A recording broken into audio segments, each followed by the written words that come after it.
Ok, donc voilà, l'enregistrement a démarré. Merci, bonsoir, bienvenue à toutes et à tous. On est réunis ce soir pour parler de reconversion professionnelle.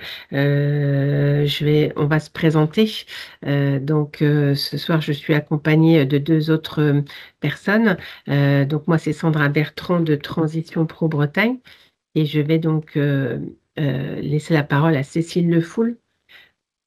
Tu veux Oui, bien? bonjour à tous. Donc moi, je suis Cécile Le Foul. Donc je suis référente promotion partenariat du conseil en évolution professionnelle pour Avenir Actif. Et donc, je vais co-animer ce webinaire avec Sandra, puisque vous allez voir, nos services sont complémentaires. Hein. Et un petit mot aussi de Karim, mon collègue Karim Gemal, qui est en back-office.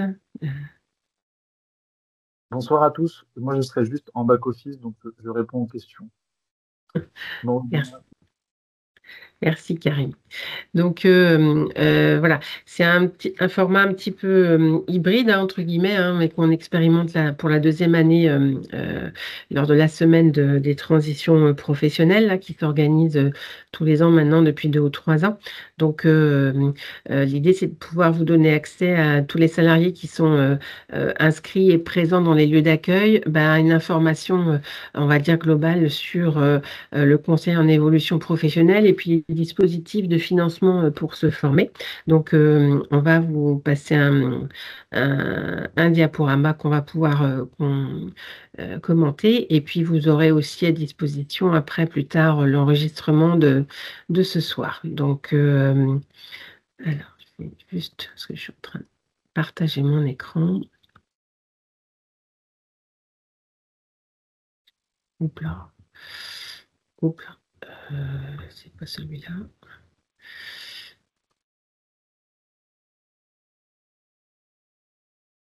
Voilà.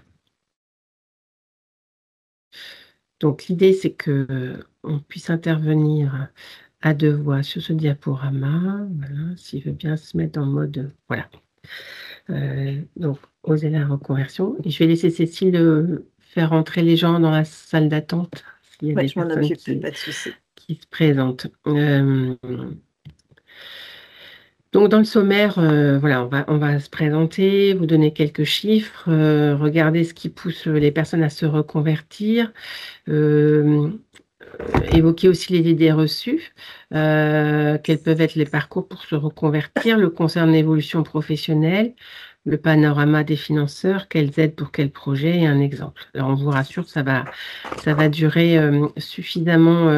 On est sur un timing de 30 minutes, 40 minutes de présentation pour vous laisser après le temps de poser vos questions auprès des personnes qui sont avec vous hein, dans les lieux d'accueil, là, auprès des animateurs, et on pourra y répondre après, en fin de présentation.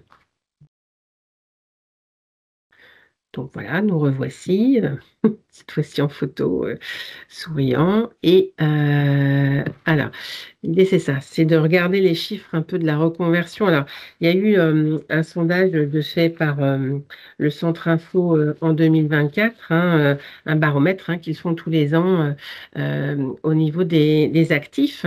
Et en fait, la question c'était de savoir, est-ce que les actifs pensent à la reconversion? Donc, voilà, vous n'êtes pas le seul ou pas la seule à y penser, hein. 53% des actifs pensent à changer d'emploi et ils sont 28% qui envisagent une reconversion dans les 5 ans à venir. 21% sont en train de préparer une reconversion. 93% connaissent le compte personnel de formation. Donc, on peut aussi rajouter que 86% disent que leur métier est en évolution, hein, ce qui est le cas donc, de beaucoup d'actifs. Euh, on sait aussi que 69% des personnes pensent qu'ils feront le même métier dans 5 ans, ce qui veut dire que quand même 31% savent que leur métier va forcément évoluer et qu'ils ne feront pas le même métier d'ici 5 ans. Donc, ils se préparent. Dans les raisons qui peuvent pousser à se reconvertir, on en a listé 6, mais il peut y en avoir plus d'autres, hein. La question du métier qui ne plaît plus ou ne plaît pas. Le fait de vouloir trouver un emploi stable, il y a parfois aussi le risque de subir un licenciement parce que l'entreprise voilà, a des soucis ou, voilà, où ça peut être amené, elle peut être amenée à changer aussi. Les problématiques de santé, les problèmes de santé qui parfois sont un critère de changement important. Souvent, il peut y avoir aussi des conditions de travail hein, qui ne conviennent plus ou pas, hein. Et puis, parfois aussi, c'est l'idée de réaliser son rêve et de trouver un métier dans lequel on se retrouve, qui a du sens pour soi, hein. Donc, je ne sais pas si vous vous reconnaîtrez dans ces raisons, mais elles sont, en général, elles réunissent beaucoup euh, de motifs de vouloir changer par rapport aux salariés qui nous contactent ou qui contactent le conseil en évolution professionnelle. J'ai un souci de changement de... Alors, dans les idées reçues, on entend souvent l'idée que se reconvertir, ça peut coûter cher. Alors, bah, ça peut coûter cher, oui. Alors par contre, pour les salariés, c'est vrai, du secteur privé, bah, ça peut aussi être aidé, être justement financé, notamment par certains dispositifs. La formation peut être payée, votre salaire aussi pris en charge. Donc, en plus, voilà, c'est l'idée d'acquérir des nouvelles compétences. Donc là, à ce moment-là, c'est nous, Transition Pro, qui allons pouvoir vous aider à ce niveau-là. Et puis, c'est aussi bah, le fait d'avoir une reconversion en toute sérénité et puis sécurisée, hein. Donc, deuxième idée reçue, oui, votre patron ou mon patron ne voudra pas que je me forme. Alors, ça peut. Ça peut, par contre, dans l'immense majorité des cas, les employeurs, souvent, parce qu'on en a nous en contact, hein, soutiennent les projets de reconversion de leurs salariés, hein. Et puis, ben, c'est vrai que si le départ en formation risque d'avoir des conséquences sur la bonne marge de l'entreprise, ben, votre employeur peut reporter votre absence de 9 mois au maximum, mais il ne peut pas vous en empêcher. Donc, on va en parler après, hein, le projet de transition professionnelle, qui est un dispositif de formation, ben, il peut vous être accessible, même si l'employeur n'est pas d'accord. Le Code du travail lui permet enfin, vous permet à vous de pouvoir demander une autorisation d'absence. Donc, l'idée, c'est de pouvoir échanger avec votre employeur à un moment au niveau de votre projet. Et puis, plus tôt vous le ferez, mieux ça sera par rapport au projet que vous avez de formation. Dernière idée reçue qu'on entend aussi, la reconversion, c'est compliqué. Alors, c'est vrai qu'il y a des personnes qui n'aiment pas changer. On n'a pas tous le même envie, la même appétence au changement, hein. Ça peut être compliqué, oui, ça peut prendre du temps. Ça ne se fait pas en quelques semaines, hein. Il peut y avoir plusieurs mois, hein. C'est plutôt sur l'ordre de 6 mois à 1 an, hein, pour changer de métier. Mais dans tous les cas, il y aura toujours des interlocuteurs, des professionnels qui sont là pour vous accompagner et vous outiller. Et puis, ben, de toute façon, il faut aussi voir que quel que soit l'âge, c'est possible, parce que la reconversion, elle s'envisage, ben, je dirais, à toutes les tranches d'âge, hein. Changer de métier, c'est possible. Et nous, on a de plus en plus d'interlocuteurs, de salariés qui sont dans la tranche supérieure à 50 ans. Donc là-dessus, il n'y a pas de souci. L'âge n'est pas un frein, au contraire. Et puis, il y a cette idée que la reconversion peut être compliquée, mais il y a aussi parfois l'idée que la reconversion peut être facile, entre guillemets, ou en tout cas a l'air un petit peu magique, hein, si on regarde par rapport aux reportages qu'on a à la télévision et un petit peu partout, où en fait on va mettre en avant les personnes qui réussissent, hein, en termes de reconversion. Mais c'est vrai que ça peut demander aussi ben, beaucoup d'efforts et beaucoup de temps et pour réussir en fait cette reconversion. Donc, dans un sens, c'est pas si compliqué que ça, mais il faut en fait être bien accompagné tout du long du parcours, hein, si je peux résumer ainsi. Et par rapport à ça, je vais laisser la parole à Cécile, justement, sur le parcours de la reconversion pour qu'elle puisse vous expliquer la suite. effectivement, on a essayé de schématiser les différentes étapes en fait de la reconversion. Donc, on part effectivement de votre métier initial et puis de l'idée que vous avez, votre idée de projet de reconversion. Et l'objectif, c'est de pouvoir vous accompagner dans toutes ces démarches, dans toutes ces étapes justement de la reconversion. Donc, on va repartir de votre idée et puis on va faire un point justement sur aujourd'hui, quels sont vos centres d'intérêt, quelles sont vos motivations, quelles sont les compétences aussi que vous maîtrisez par rapport aux différents métiers que vous avez pu exercer auparavant. Et puis, l'objectif, c'est déjà de pouvoir vérifier si l'idée, le métier de reconversion, le métier que vous envisagez, a du lien ou pas déjà avec votre parcours professionnel initial. Et puis, ça va nous permettre déjà de voir s'il y a besoin de faire ce qu'on appelle des enquêtes métiers, donc c'est-à-dire d'aller rencontrer des professionnels qui exercent ces métiers-là pour échanger avec eux sur concrètement comment ça se déroule, comment ils organisent leur journée, quelle formation ils ont, etc. Et puis éventuellement de mettre en place des périodes d'immersion. Donc d'avoir une convention pour aller dans une entreprise pour découvrir ce ou ces nouveaux métiers envisagés, vraiment d'aller sur place, sur le terrain, pour suivre un professionnel pendant plusieurs jours. Et suite à ça, on va pouvoir faire un point, voir où vous en êtes. Est-ce que ça valide votre projet, votre idée de vous reconvertir sur ce projet-là, sur ce métier-là? Ou à l'inverse, peut-être que vous allez nous dire, finalement, c'est pas forcément ce que je représente, l'idée que j'en avais.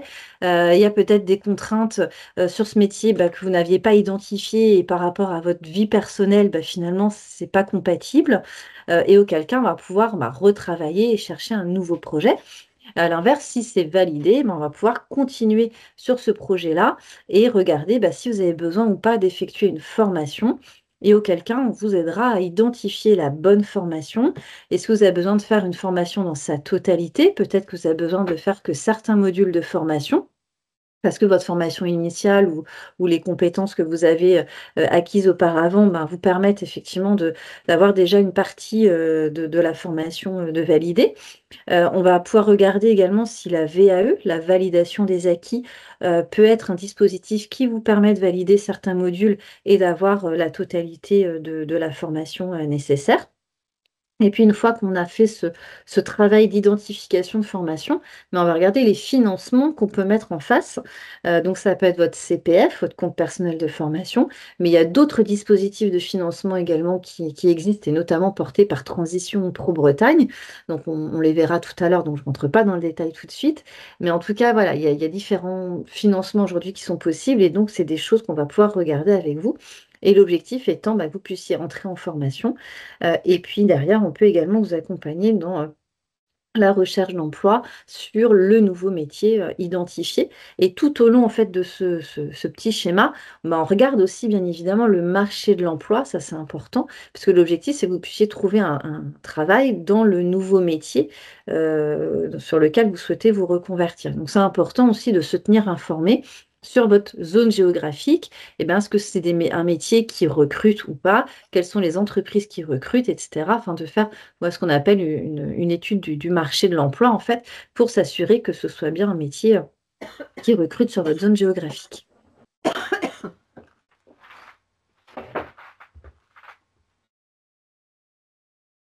Ensuite, donc, comme je disais tout à l'heure, vous pouvez être accompagné sur toutes ces étapes-là, notamment dans le cas du conseil en évolution professionnelle. Et en fait, il y a plusieurs opérateurs. Donc, moi, je représente Avenir Actif, donc je suis en rouge là au milieu. Donc, nous, on accompagne les salariés du secteur privé et les travailleurs indépendants. Mais ensuite, il y a d'autres opérateurs en fonction de votre situation. France Travail donc, va rester l'opérateur pour les demandeurs d'emploi, l'APEC pour le public cadre, Cap Emploi pour les personnes en situation de handicap et la mission locale pour les jeunes de moins de 26 ans. Donc, comme je le disais, le conseil en évolution professionnelle, c'est un service donc, qui est gratuit, qui permet à un salarié d'être accompagné dans ses démarches. Alors, on parle de reconversion ce soir, mais le conseil en évolution, on accompagne aussi sur d'autres volets. Ça peut être préparer mon entretien professionnel, ça peut être créer mon entreprise, ça peut être trouver un nouvel emploi, mais en restant sur mon métier. Enfin voilà, on accompagne sur tout ce qui est en lien finalement avec le projet professionnel. Et c'est un service, donc, comme je disais, qui est gratuit et qui permet aux salariés en fait, d'être accompagnés tout au long de sa carrière, et ce, autant de fois qu'il le souhaite et jusqu'à la veille de sa retraite.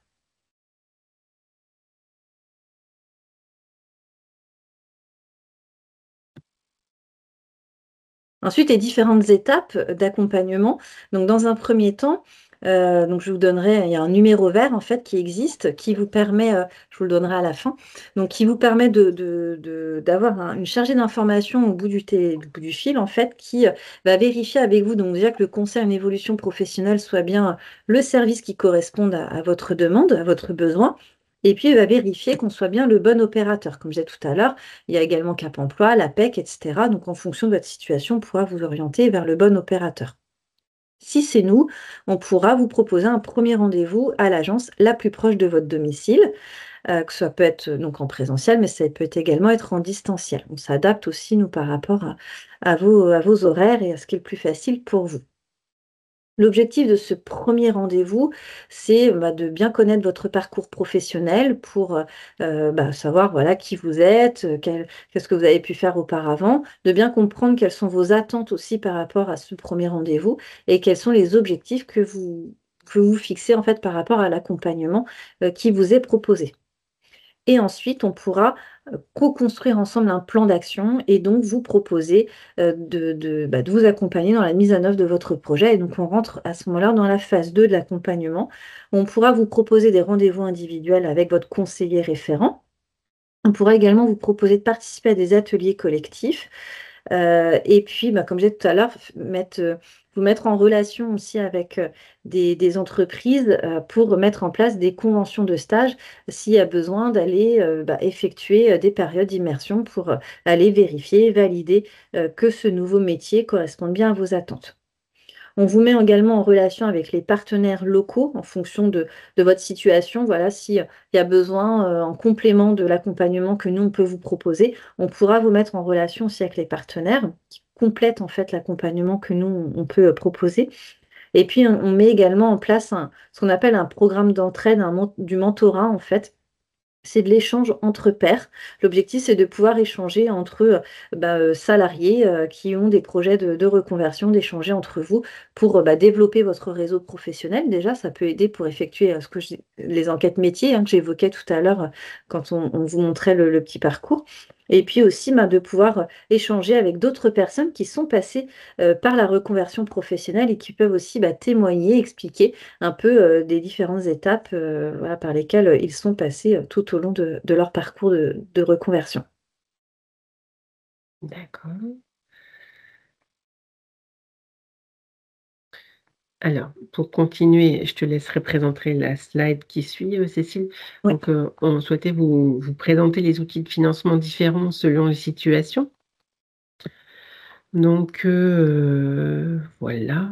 Alors, il y en a une par rapport au fait d'être demandeur d'emploi et la deuxième situation, ça va être je suis salarié. Donc, effectivement, en fonction des situations, donc, comme je disais tout à l'heure, si je suis demandeur d'emploi, donc je serai plutôt accompagnée par France Travail pour mon accompagnement conseil en évolution professionnelle, CEP, et les aides de financement que je peux avoir pour financer ma formation vont être différentes. Donc là, ce sera plutôt des aides qui sont mises en place par la région Bretagne, notamment par le biais du Calife Emploi. Ça peut être les aides de France Travail par le biais de l'AIF, l'aide individuelle à la formation, ou alors votre CPF, le compte personnel de formation, qui peut être mobilisé effectivement en fonction du projet. On a voulu aborder cette question-là parce que même si ce soir, l'événement il s'adresse uniquement voilà, aux salariés du secteur privé, vous pouvez être aussi parfois dans des situations où vous avez du temps de travail sur du CDD ou de l'intérim et puis des temps intercontrats qui font qu'à un moment, oui, ça peut ne pas être nous les interlocuteurs, mais ça peut être ce que l'on vient de citer là à l'instant. Donc, alors, lorsque vous êtes salarié, donc on a voulu vous schématiser là les curseurs qui pouvaient être intéressants à retenir et les questionnements que vous allez avoir à vous poser en parallèle, parce que en fonction des réponses que vous-même allez trouver, il y a des solutions différentes qui vont correspondre à votre situation. Voilà, ça va pas être la même chose si on décide de changer complètement de métier. Là, c'est sur le curseur de gauche, hein, en vert, ou si on veut faire une évolution en interne ou une bifurcation sur un métier un petit peu parallèle à celui qu'on a actuellement ou qui est une évolution logique, par exemple. Ça va pas être la même chose non plus si mon projet est en dehors de mon entreprise actuelle ou dans mon entreprise actuelle. Euh, Est-ce que j'en parle à mon employeur ou pas? Est-ce qu'il a les mêmes projets pour moi? Enfin voilà. Ça va pas être non plus les mêmes choix si vous avez absolument besoin d'une stabilité financière pendant la transition ou si vous acceptez une perte des revenus, hein, une baisse de salaire, parce que bah, c'est vrai que euh, des fois il y a des dispositifs qui vont pouvoir être atteints sur un statut autre que celui de salarié. Donc, et ça, je vais en parler après. Et puis, ça va pas non plus être les mêmes choix en fonction de la situation, entre guillemets, d'urgence dans laquelle on est. Est-ce que c'est une transition que j'ai choisie et j'ai le temps de la réfléchir, de la travailler et puis de l'anticiper? Ou est-ce que c'est une transition, comme vous le voyez à droite, là, en orange en bas, plutôt nécessaire? Et là, bah, des fois, c'est les problématiques de santé qui s'invitent plus vite que ce qu'on imaginait. C'est les problématiques économiques d'une entreprise qui peut être amenée à licencier. Enfin, voilà. Euh, les réponses vont être différentes en fonction des questionnements que vous aurez à traiter quand vous allez faire vos choix, hein. Euh, et du coup, les dispositifs à mobiliser aussi. Donc, on peut utiliser son compte personnel de formation, hein, voilà. On disait tout à l'heure que 93% des actifs connaissent le compte personnel de formation. Après, voilà, on vous informe que vous en avez un. En étant salarié, vous avez sur ce compte-là 500 euros par an qui vont s'incrémenter, hein, en ayant une activité entière sur une année. Et puis, bah, vous allez pouvoir vous connecter et aller voir ce qu'il y a comme droit sur ce compte-là. Après, on vous alertera toujours sur le fait que cet argent-là, vous pouvez l'utiliser pour acheter de la formation, mais l'idéal, c'est quand même d'être accompagné dans la réflexion sur l'utilisation de cette formation-là. Et puis, c'est vrai qu'on peut acheter de la formation, mais on n'achète pas sa rémunération.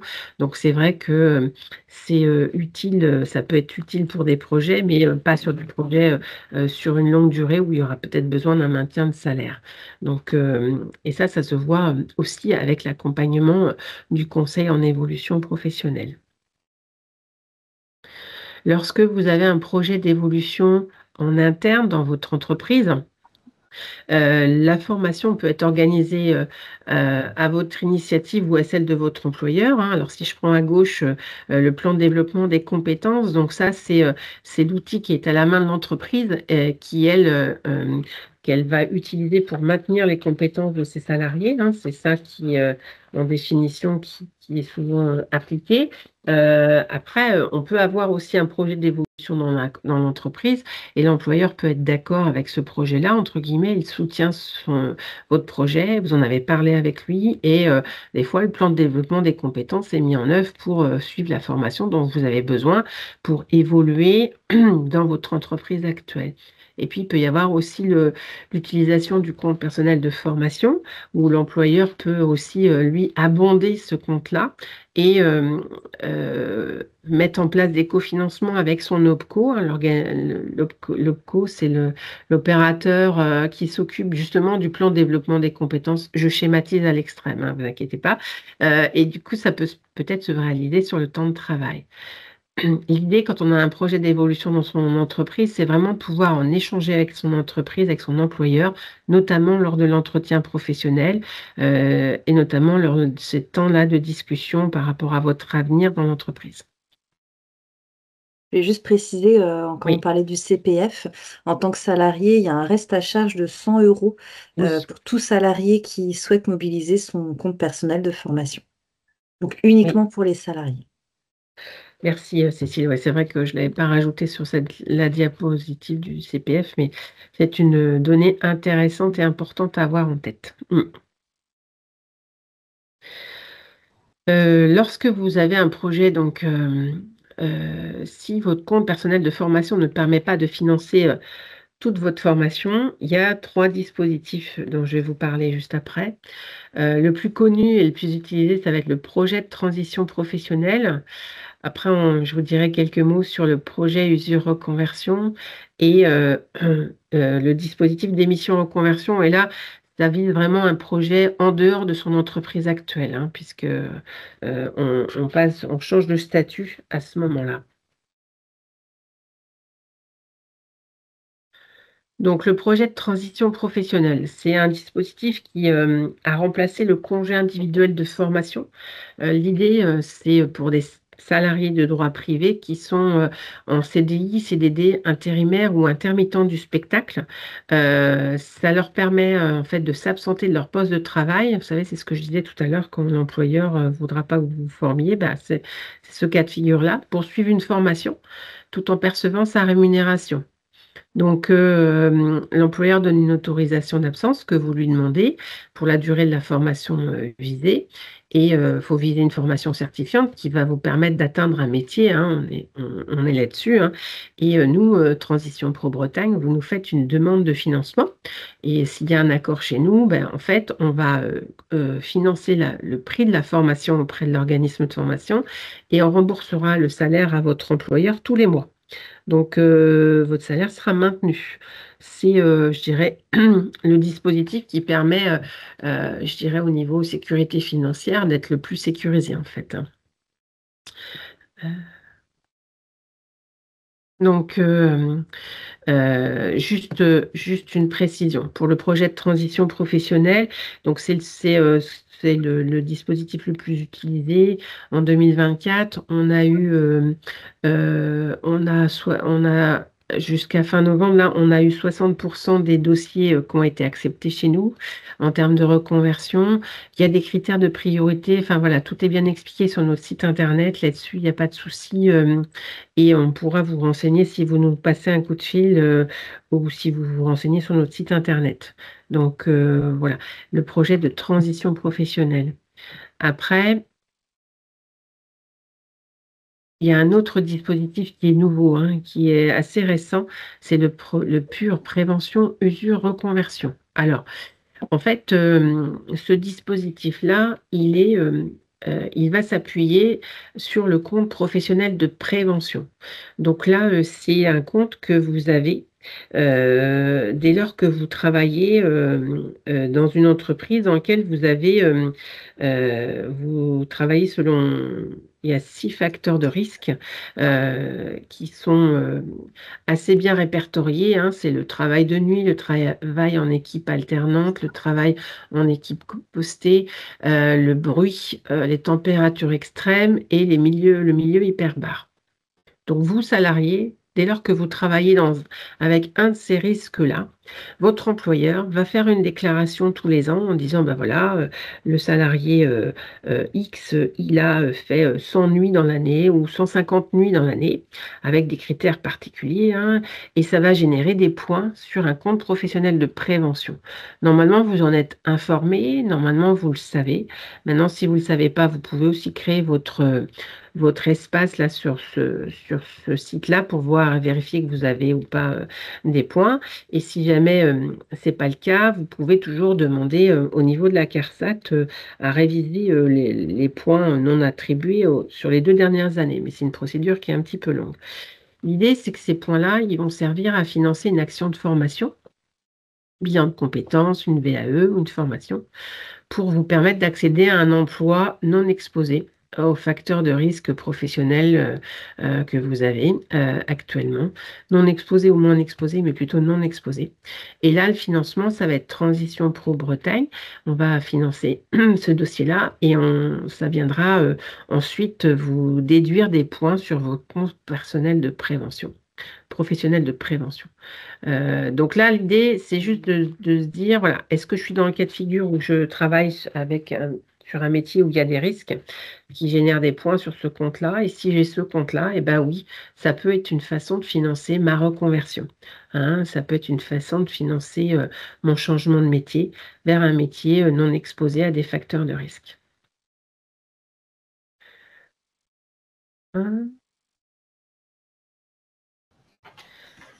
Alors, autre dispositif.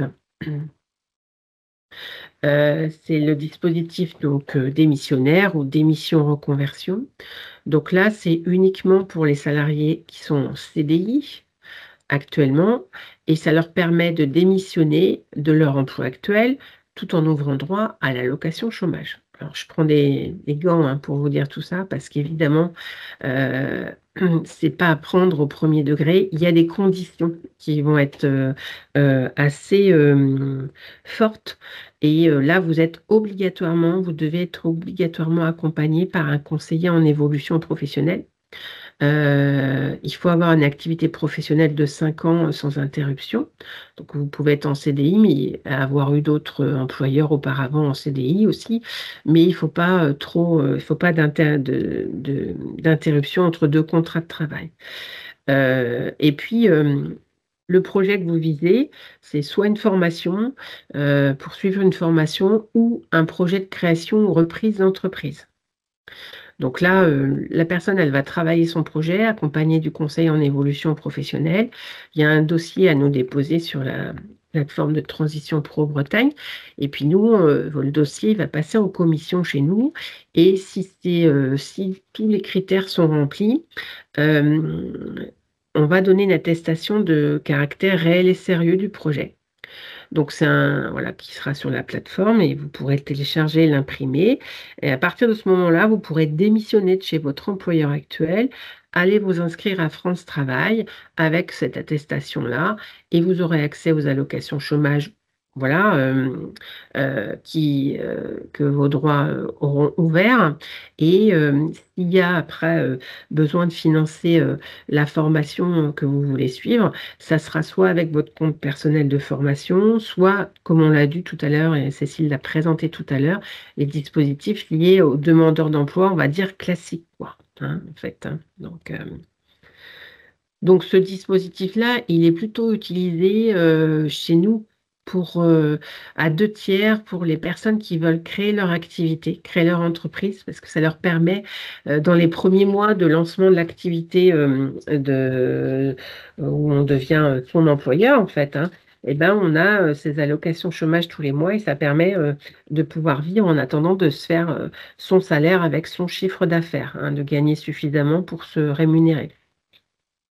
Il n'y a qu'un tiers des demandes qui concernent des projets de formation parce que du coup, c'est vrai que l'indemnisation pendant la formation, c'est les allocations chômage et qu'on n'est pas au même niveau que le projet de transition professionnelle dont je vous ai parlé tout à l'heure, où là, on était à 100% du salaire de la personne.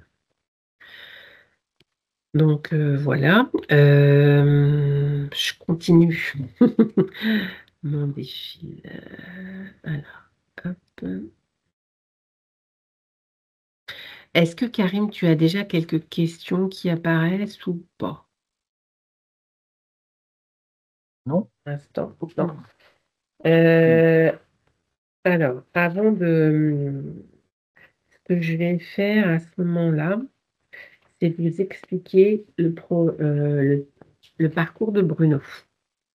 Petit témoignage. Et pour ça, les questions vont pouvoir venir aussi dans votre esprit et vous allez pouvoir les poser après à vos animateurs, accompagnateurs qui sont dans les lieux là d'accueil. Et puis, on pourra après les recenser ensuite. Donc là, la photo là de la personne, donc c'est Bruno, c'est un salarié qui existe, hein, qui est basé dans le Finistère. Donc Bruno, on le met en avant parce qu'il a, je ne sais pas si vous voyez sur la photo, il a reçu le trophée de la reconversion en 2023 dans la catégorie Je me reconvertis après 50 ans. Donc il a eu le trophée par Transition Pro Bretagne et au national, il a eu le trophée aussi au niveau national après parce que une fois que les régions ont déterminé leur lauréat, ben, ça va aussi au niveau national et il y a eu un trophée. Donc en fait, si je vous résume l'histoire de Bruno, il était donc infirmier anesthésiste. Non, oui, à chaque fois je me trompe. C'est infirmier, si c'est ça, infirmier anesthésiste, pardon. À chaque fois je confonds avec bloc opératoire. Infirmier anesthésiste depuis plusieurs années dans une clinique privée dans le Finistère. Et donc, il y a eu différents éléments dans sa vie qui lui ont dit qu'il fallait qu'il change de métier. Il s'y reconnaissait plus, enfin voilà, il avait besoin de changer de métier. Donc, il a réalisé un bilan de compétences. Et il a été accompagné par une conseillère en évolution professionnelle dans le Finistère. Et il a travaillé donc un projet de reconversion vers électricien. Donc, il nous a fait une demande à la Transition Pro Bretagne pour une formation en électricité domotique dans un organisme de formation dans le Finistère. Et donc, il a été accepté. Donc, il a fait ensuite une formation à l'AFPA de Quimper de 9 mois, électricité domotique à l'AFPA. Une fois qu'il a fait cette formation-là, donc il a travaillé aussi en parallèle un projet, je crois, avec la boutique de gestion pour s'installer, en tout cas avec un accompagnateur de la création d'entreprise, pardon, pour s'installer à son compte comme électricien. Et donc, il a fait après un dispositif d'émission reconversion pour pouvoir avoir l'attestation de caractère réel et sérieux par Transition Pro Bretagne et démissionner de la clinique où il était encore salarié, tout du long de sa formation, même s'il était en autorisation d'absence. Et donc, on a attesté son dossier, il a pu démissionner et s'inscrire à France Travail, enfin Pôle emploi à l'époque, pour pouvoir créer son activité d'électricien.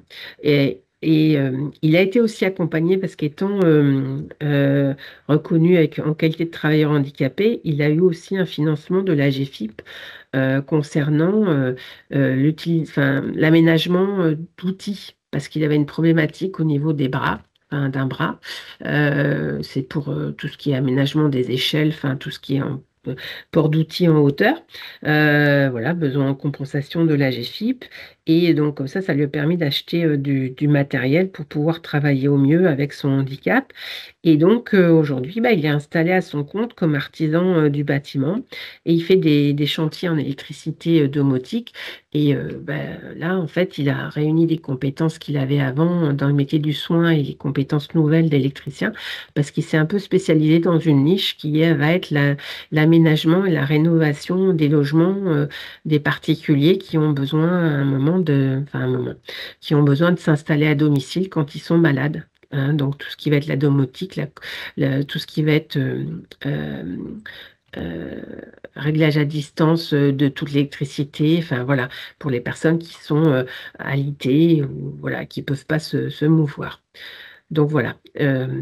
Donc on cite toujours voilà, l'exemple de Bruno parce il représente le cas d'école de la personne qui a changé de métier, qui a fait vraiment le parcours de A à Z qu'on vient de vous décrire. Et c'est un parcours réel. Et voilà, sur la totalité de son parcours, peut-être qu'on peut aller entre 1 an et demi à 2 ans sur la totalité du parcours de changement.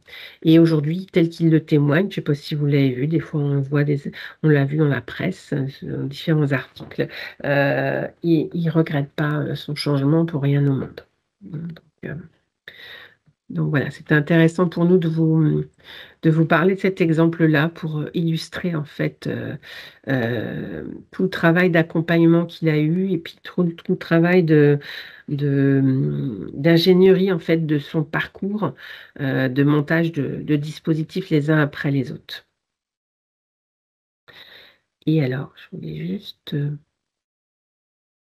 je vais te laisser terminer, Cécile, si tu veux présenter les 2 dernières diapositives Oui, oui, bien sûr. Puis je vois qu'il y a des questions qui sont qui arrivées arrivent. dans le chat. Donc Karim a répondu à quelques-unes, mais pour certaines, on pourra les aborder oralement, sans problème. D'accord. Donc voilà, là c'est les services de transition Pro Bretagne, donc on a un numéro de téléphone et puis on peut vous accompagner et on a une chaîne YouTube surtout avec des tutos, des témoignages, des webinaires, faut pas hésiter du coup à aller vous informer à ce niveau-là. Et pour le conseil en évolution professionnelle, donc je vous ai mis le numéro vert et le site internet. Donc pour les salariés, donc avenir-actif.org. Donc c'est le site internet national. Vous sélectionnez la région, donc là la Bretagne en l'occurrence, et vous aurez le numéro vert. Donc il s'affiche, je l'ai mis ici, c'est le 0800 940 033. Et bon, j'ai mis, voilà, si certains étaient demandeurs d'emploi, enfin, comme disait Sandra tout à l'heure, avaient le double statut, c'est-à-dire étaient intérimaires, par exemple, ou arrivaient en fin de CDD et étaient encore inscrits à France Travail. Je vous ai remis ici les coordonnées de France Travail s'il y avait besoin. De 02 99 29 72 53. Voilà. Et Pardon. donc, il n'y a pas de souci. Et on vous a mis à la fin le QR code parce voilà, c'est pour euh, que vous nous donniez votre avis sur le webinaire, hein. Ça, c'est plutôt pour la semaine des transitions professionnelles. C'est Soisy qui nous a mis le QR code à la fin. Je vais arrêter le partage du diaporama. Comme ça, on va pouvoir traiter les Oui. questions. Est-ce que vous souhaitez qu'on vous laisse un petit instant pour récolter vos questions et pendant qu'on répond aux questions qui ont déjà été posées, peut-être? C'est vous qui nous dites. Bon, on peut commencer peut-être à répondre Oui, aux oui. premières. Donc, il y avait Vous Julie. dites, hein, éventuellement. Alors, on répond juste aux premières qui sont dans la conversation et puis on va vous laisser la parole après. Ouais. Vas-y, La Cécile, si première, tu en as c'était vu. Julie. Donc, quel est le plafond pour le C2P? Le compte professionnel de prévention. Oui. Il n'y a pas de plafond. En fait, il existe depuis 2015, donc, et c'est 4 points par risque avéré. Donc, 4 points pour le travail de nuit, 4 points pour le travail en rythme alterné, 4 points pour le travail posté, 4 points pour milieu hyperbare. Enfin, voilà. Donc, la personne, des fois, elle peut avoir en fait, peut-être 8 points par an, en fait, hein, depuis 2015, si elle travaille depuis 2015 dans la même entreprise. Donc, il n'y a pas de plafond, je dirais. C'est juste que ces points-là, après, ils se transforment en euros. C'est 500 euros le point. Mais il n'y a pas non plus de minima ni de maxima. C'est en fonction vraiment de comment la personne travaille. Quelqu'un qui travaille en milieu hyperbar de nuit dans une entreprise, par exemple, il va avoir 8 points. Voilà. Hein, donc, je ne sais pas si ça répond à la question, mais bon. Après, il y avait plusieurs questions sur la période de stage, la période d'immersion. Donc, combien de stages peut-on faire? Eh bien, en fait, il n'y a pas de limite. On va dire, on peut faire autant de stages que nécessaire. Par contre, il faut bien que ce soit justifié, c'est-à-dire que le but, c'est pas d'aller faire 10 stages sur le même métier. Voilà, il n'y a aucun intérêt. Donc, il faut que ce soit cohérent avec votre projet. Mais en soi, il n'y a pas de limite particulière. Et par contre, c'est 35 heures maximum dans la même entreprise. Et donc, j'ai vu qu'il y avait une question aussi, est-ce qu'on peut aller dans une entreprise donc, pendant ses congés, dans une autre entreprise? Donc oui, effectivement, cette période d'immersion est réalisée hors temps de travail puisque vous êtes salarié. Donc ça veut dire qu'elle est soit faite sur des jours, des jours où vous ne travaillez pas, en fait. Soit vous avez un jour dans la semaine où vous ne travaillez pas et vous pouvez faire cette période d'immersion sur ce jour-là. Ou alors, ça peut être, vous posez des congés et des RTT pour aller effectuer votre période d'immersion. Alors, je dis 35 heures maximum, mais en général, les conventions qu'on voit passer, elles sont plutôt de 2 à 3 jours, hein. C'est déjà bien, c'est déjà suffisant. Ça permet déjà de voir le métier, d'avoir une bonne représentation, en tout cas, du métier. D'accord. Ensuite, il y avait une question sur le PTP. Au bout de 9 mois, l'employeur est obligé de donner un accord s'il a refusé avant. Et là, j'ai vu que Karim avait répondu. Il a mis oui, au bout de 9 mois, l'employeur est contraint d'accepter. Mais 99% du temps, la première demande est acceptée. Mais il faut bien anticiper le démarrage plusieurs mois avant le début de formation. Oui. Alors, le dispositif démissionnaire, oui, ça concerne que les salariés du secteur privé. Hein, on est bien d'accord. Et attention, il peut y avoir des exceptions pour certaines entreprises privées. Donc ça, c'est pour ça qu'il faut, il y a un simulateur hein, sur le site de France Travail qui permet comme ça de remplir en fait, de saisir toutes ces périodes de contrat. Et on peut poser des questions en direct par rapport aussi à l'employeur chez qui on est. Hein. Parce que pour que ça puisse marcher, il faut aussi que l'employeur aussi relève bien de France Travail aussi. Est-ce qu'il y a une prise en charge des frais de déplacement dans le cadre d'un PTP si la formation est loin de chez soi? Oui, mais il y a un barème qui est précisé sur notre site internet en fonction de la différence que vous allez faire pour aller en formation par rapport au nombre de kilomètres que vous faites pour aller au travail. Il peut y avoir, oui, une indemnisation des frais de déplacement.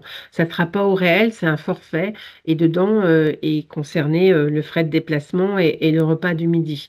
Donc, mais ça couvre pas le réel, hein, c'est vraiment un forfait, hein, mais c'est pour aider.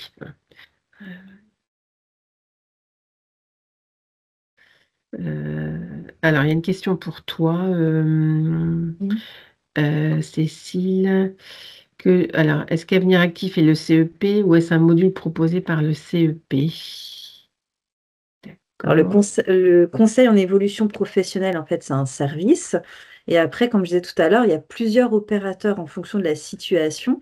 Donc, quand on est demandeur d'emploi, c'est France Travail, etc. Et nous, Avenir Actif, on accompagne les salariés de droit privé et les travailleurs indépendants. Mais on va réaliser l'accompagnement dans sa totalité pour les personnes salariées de droit privé et travailleurs indépendants. Ça répond à la question. Tu as une question aussi, que devient le CEP dans le cas d'un licenciement et que je signe un CSP? Oui, alors dans le cadre du signature du CSP, effectivement, vous n'êtes plus salarié à ce moment-là et vous allez avoir un accompagnement spécifique qui va être mis en place. Donc le CEP va s'arrêter puisque vous aurez un nouvel accompagnement dans le cadre du CSP. Donc l'objectif, c'est pas de tout recommencer avec la nouvelle personne qui vous accompagnera dans le cadre du CSP, mais ensuite, cette personne-là, en tout cas, pourra prendre le relais de ce qui a été initié dans le cadre du CEP. Et il y a une question aussi, j'ai démarré un CEP en tant que salarié, je vais bientôt passer chez France Travail, puis-je continuer mon accompagnement avec le CEP Avenir Actif? Donc oui, si possible, c'est possible. Si l'accompagnement a bien démarré avec nous, vous pouvez continuer, même si entre-temps, il y a eu un changement de statut et vous êtes inscrit à France Travail. Par contre, il faut bien que l'accompagnement ait déjà démarré avec nous. Oui. Est-ce qu'il y a un temps maximum d'accompagnement CEP, Non, 18 il n'y a mois? pas de Non, temps non. maximum. Non, D'accord. on accompagne tant que c'est nécessaire, en fait. Ouais. Il y avait une question aussi sur le PTP. Y a-t-il des conditions d'ancienneté pour en faire la demande? Oui. L'ancienneté pour quelqu'un en CDI, c'est 12 mois de présence dans l'entreprise actuelle et 24 mois de travail derrière soi. Et puis après, CDD, intérim et intermittent. Là, je vous renvoie au site internet où les détails sont très précis au niveau du nombre d'heures travaillées pour intérimaire, le nombre de mois travaillés pour le CDD, hein, parce que là, c'est très, très précis. Est-ce que il y avait d'autres questions qui n'auraient pas été abordées là, dans les lieux d'accueil?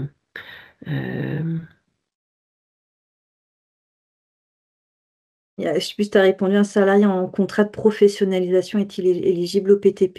Je ne sais pas si tu Non, as j'ai pas répondu à vu cette ça. question-là. J'avais pas vu celle-ci. Contrat de professionnalisation. Le contrat de pro, pour moi, il rentre dans le calcul des 24 mois d'activité salariée préalable, mais ça peut pas être le CDI actuel qui ouvre les droits, en fait. Hein. Donc, il rentre dans le calcul dans l'ancienneté, mais pas dans le calcul des 12 mois de présence dans l'entreprise actuelle. Puisque Est-ce c'est que je peux me permettre de Ouais. compléter? Oui. Du coup, je posais la question, effectivement, j'entends que ça rentre dans le cadre des 24 mois sur les 5 dernières années, mais est-ce que ça peut être pris en compte pour les 4 mois de CDD sur les 12 derniers mois? Bonne question. Bonne question. Pour moi, ça rentre dans les 24 mois d'activité pour le CDD, mais parce que le contrat de pro, il est exonéré de participation financière de l'employeur. Est-ce que tu as une réponse, Karim, là-dessus? Avant que je ne cherche, moi, sur le site internet, sur les contrats. Est-ce que tu as d'autres questions? Est-ce qu'il y aurait d'autres questions pendant que je cherche éventuellement? Dites-moi. Oui, il y a une question de Georgia. Quelle différence y a-t-il entre CEP Avenir Actif et l'accompagnement par France Travail? Qu'est-ce qui change? Bah là, en fait, on est tous les deux opérateurs CEP. En fait, donc on va accompagner les personnes. Alors après, certainement de manière différente, puisqu'on a des outils qui vont être différents, en fait, hein, et le déroulé va être un peu différent.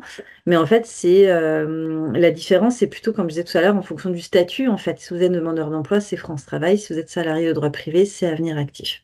Et après, si vous avez le choix effectivement entre les deux opérateurs parce que vous avez un double statut, bah là, c'est à vous de choisir ce qui vous paraît le plus pertinent.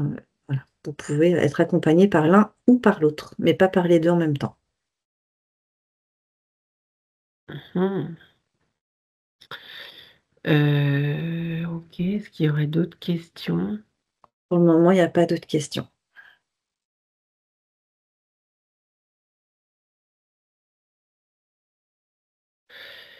Donc, la colle de ce soir sur le contrat de pro, je vais y répondre. Il faut que je retrouve la réponse, pardon, Véronique.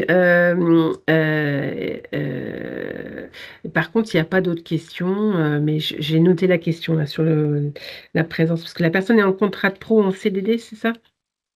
Oui, c'est ça. Oui. Hmm. Je vais Non, mais revenir vers vous, il n'y merci, a pas de merci Sandra, oui, souci. de nous donner la Ouais, réponse, même si c'est après, hein. ouais, il n'y a pas de souci, hein. Je me note ça, hein. Ouais. Merci. Hmm. J'avais juste une question, excusez-moi, par Oui. rapport au temps d'accompagnement maximum en CEP, parce que vous avez dit tout à l'heure que ça pouvait être indéfini. Moi, on avait en tête 18 mois. Il y a quelque chose de cet ordre-là ou pas Non, non, du tout. Vous pouvez être accompagné, comme je disais, en fait, c'est en fonction des besoins. Nous, à partir du moment où un accompagnement est ouvert chez nous, en fait, il va rester ouvert pendant 1 an maximum. Si on n'a pas besoin des 1 an, ben, on arrêtera avant. Par contre, s'il y a besoin de plus d'1 an, ben, on pourra continuer sans problème l'accompagnement. Il y a eu, voilà, il y a eu cet arbitrage qui a été fait par France Compétences de mettre 1 an, mais c'est pas, ça peut être plus, ça peut être moins. Enfin voilà, il n'y a pas de deadline en fait par rapport à ça. À partir du moment où l'accompagnement est ouvert et c'est nécessaire, on pourra le prolonger s'il y a besoin, si c'est justifié. Et une dernière question.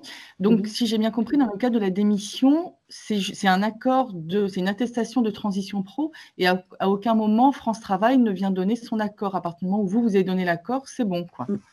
Mm. Alors, je mets un petit bémol quand même par rapport à ça. Nous, on donne notre accord sur le projet, hein, l'attestation de caractère réel et sérieux sur le projet de la personne, tel qu'elle nous l'a décrit, tel qu'elle l'a expliqué. Quand elle va ensuite, après, aller s'inscrire à France Travail, évidemment que eux, ils vont étudier les droits de la personne et regarder son accès possible ou pas à l'allocation chômage. D'accord? Donc, nous, on n'est pas garant de l'accès à l'allocation chômage. C'est France Travail qui étudiera les droits de la personne et qui dira si oui ou non elle peut avoir un droit à l'allocation chômage. Mais à partir du moment où on donne l'attestation du projet caractère réel et sérieux, c'est la personne peut aller, ouais, peut démissionner et aller s'inscrire à France Travail, hein. Mais il faut bien qu'elle soit dans Si France les... Travail dit non, et si France Travail dit non, du coup, ils ne peuvent pas le demander avant d'être sûr? Alors, vas-y Cécile, si tu as une réponse Non, par j'allais rapport à dire, ça, ouais. en fait, France Travail ne peut pas refuser l'inscription de la personne. Par contre, ce qu'on disait tout à l'heure, c'est par rapport à l'allocation, le Ouais. versement de l'allocation. Et c'est là où c'est très important, enfin même primordial, de le vérifier en amont. Et d'où Mm. l'intérêt d'être accompagné dans le cadre d'un CEP, d'un conseiller en évolution professionnelle. Parce qu'un salarié qui vient nous voir et qui nous dit qu'il veut rentrer dans le dispositif démissionnaire, nous, la première chose qu'on va regarder, c'est qu'il ait bien 5 ans de travail dans les 5 dernières années. Et on a un simulateur effectivement de France Travail qui existe, qui est sur le site démissionreconversion.gouv. Karim a mis le lien dans le fil de conversation.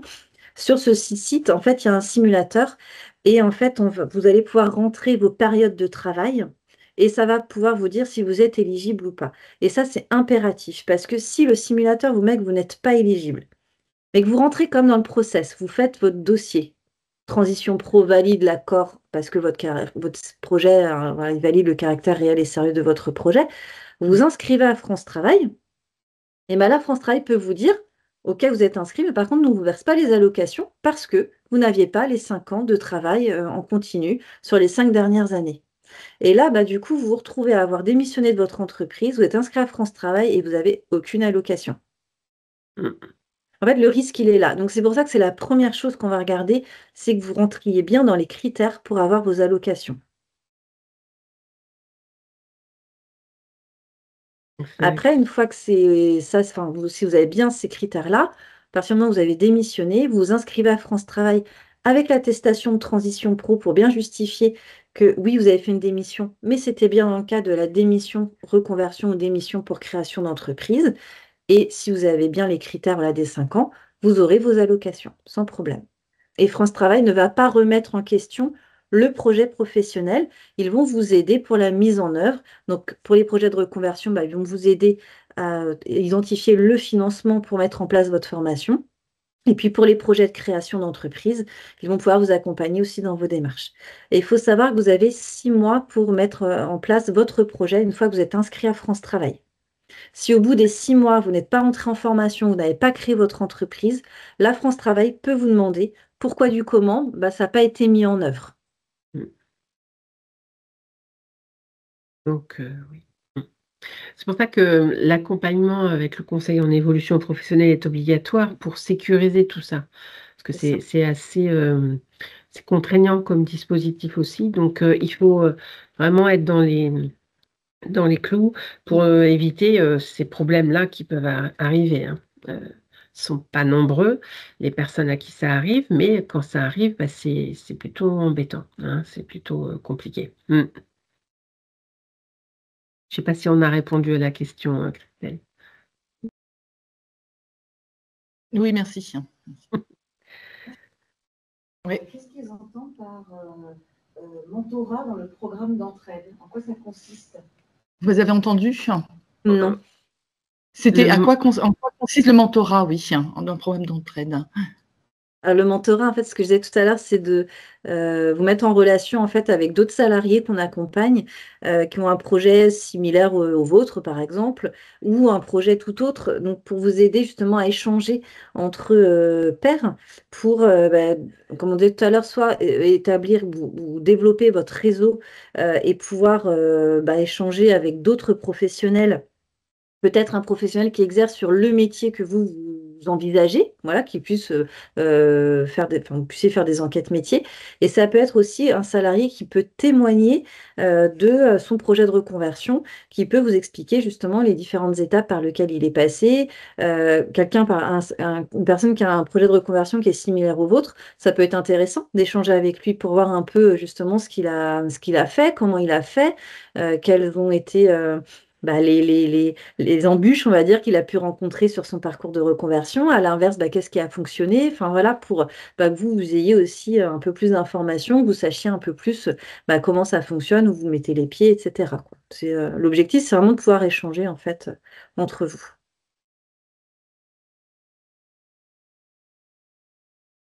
Je ne sais pas s'il y a d'autres questions, si on a répondu à toutes les interrogations. Oui, ça vous convient?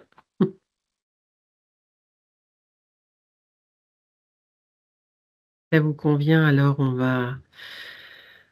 on est à l'heure, hein, on est 19h, donc on va pouvoir... Excusez-moi, juste dernière petite question. On fait comment pour récupérer le diaporama? Vous allez nous envoyer le lien ou ça va être dessus le site? Alors déjà, ça a été enregistré, ça va être disponible. Il faut que je vois avec Swazik à quel endroit on va le mettre, hein, mais oui, oui, vous pourrez le récupérer. Hein. Ce sera sur le site de l'exploratoire, il me semble. Ouais, c'est ça. Hein. Mm. Bon, bah écoutez, s'il n'y a pas d'autres questions, si les choses sont claires pour tout le monde.